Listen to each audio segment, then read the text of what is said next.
अकोला जिल्ह्यातील साडेगाव येथील शेतकरी बाबूराव माळी यांनी प्रशासनाविरुद्ध टोकाची भूमिका घेतली आहे।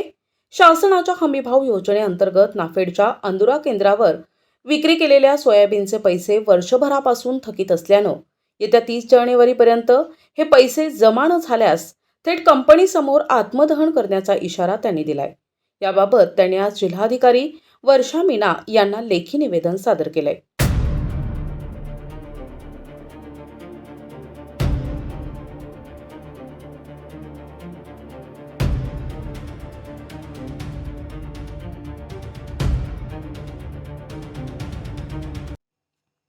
बाबूराव माळी यांनी 2025च्या हंगामात सोयाबीन विक्रीसाठी शेगाव येथील केंद्रावर नोंदणी केली होती।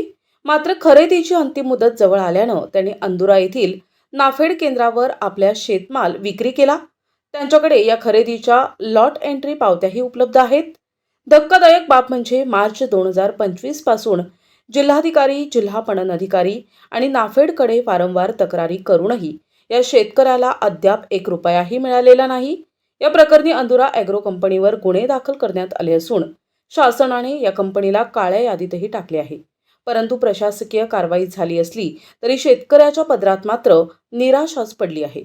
वर्षभर पाठपुरावा करून थकलेल्या बाबूराव माळी यांनी आता अंतिम अल्टिमेटम दिला असून 30 जानेवारीपर्यंत पैसे खात्यात न आल्यास आत्मदहन करण्याचा पवित्रा घेतलाय। त्यामुळे जिल्हा प्रशासनात खळबळ उडाली आहे। मी बाबूराव शिवशंकर माळी, मी अंदुरा प्रोड्युसर कंपनीत 5 फेब्रुवारी व 6 फेब्रुवारी 2025 रोजी सोयाबीन विकलेलं आहे। माझे अद्यापपर्यंत पैसे मिळालेले नाहीत। मी 2-3 वेळ पणन महासंघाच्या ऑफिसकडे चक्रा मारल्या, अजूनपर्यंत पैसे मिळालेले नाहीत। त्यानंतर मी आता जिल्हाधिकारी कार्यालय अकोला, पणन ऑफिस अकोला इथे निवेदन दिलेलं आहे। 30 जानेवारीच्या पूर्वी जर पैसे मिळाले नाही तर मी 30 तारीखला अंदुरा ॲग्रो प्रोड्युसर कंपनी इथं आत्मदहन करणार आहे। प्रतिनिधी अमोल जामोदे, NTV न्यूज मराठी, बाळापूर, अकोला।